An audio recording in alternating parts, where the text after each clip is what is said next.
Hi, I'm Kat, and today I'm going to tell you about 5 Oz YA books that you should read. Now which way do we go? Pardon me. That way is a very nice way. Who said that?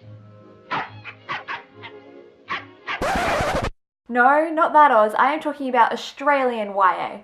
And yes, that joke was just an excuse for me to get some use out of that costume. Oz YA gets a lot of love from the Australian YA book community, but not so much internationally.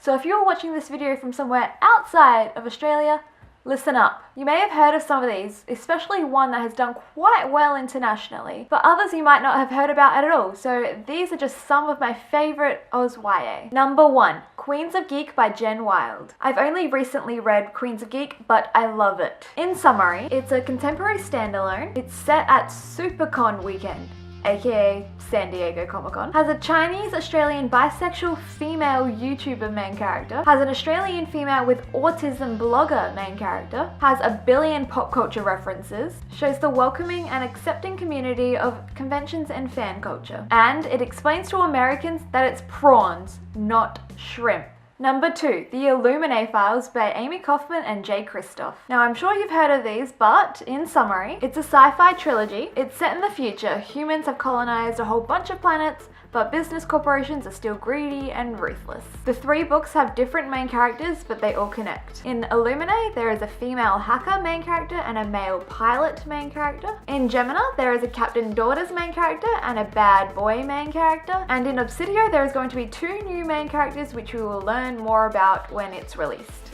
There is a crazy AI. Seriously, did these future people learn nothing from all our movies and TV shows where the robots turn on us? The coolest thing about it is that it's set out as a bunch of compiled documents, messages, transcribes of videos, paperwork, crazy AI stuff, and it'll mess with your mind.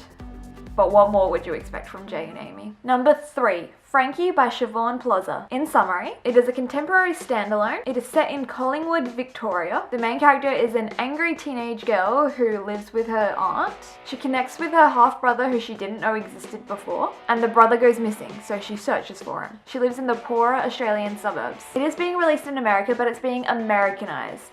So if you get the American edition, you will miss out on a lot of what makes this book Australian. Hey Americans, if we have to read your books the way they're written, not Australianized, why do we have to change our books for you? So go and tell your publishers that you'll read books that have Australian references and have yous in words. Number 4, The Sidekicks by Will Kostakis. In summary, it's another contemporary standalone. It's set in a Sydney suburb. So a boy dies and his 3 best friends, who aren't best friends with each other, are left to deal in the aftermath. The 3 main characters are a male swimmer who is gay, a bad boy main character, and a possibly OCD nerdish male. Each character gets their own segment. And it is also being released in America, but Americanized. So if you can, I would suggest getting your bookstore to order in the Australian edition so you can read it how it was written. And number 5, The Things I Didnt Say by Kylie Fornasia. In summary, once again, it's a contemporary standalone. It is set in the suburbs and in high school.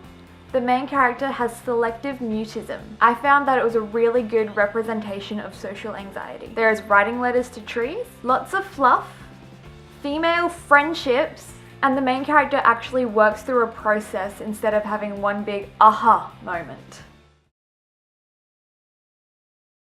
So those are just 5 Oz YA books that you should pick up, especially if you're not Australian. But also if you're Australian too. In the comments, let me know if you want me to do a part 2 of this video and or what are your fave Oz YA books. And if you liked this video, please give it a thumbs up and subscribe to my channel.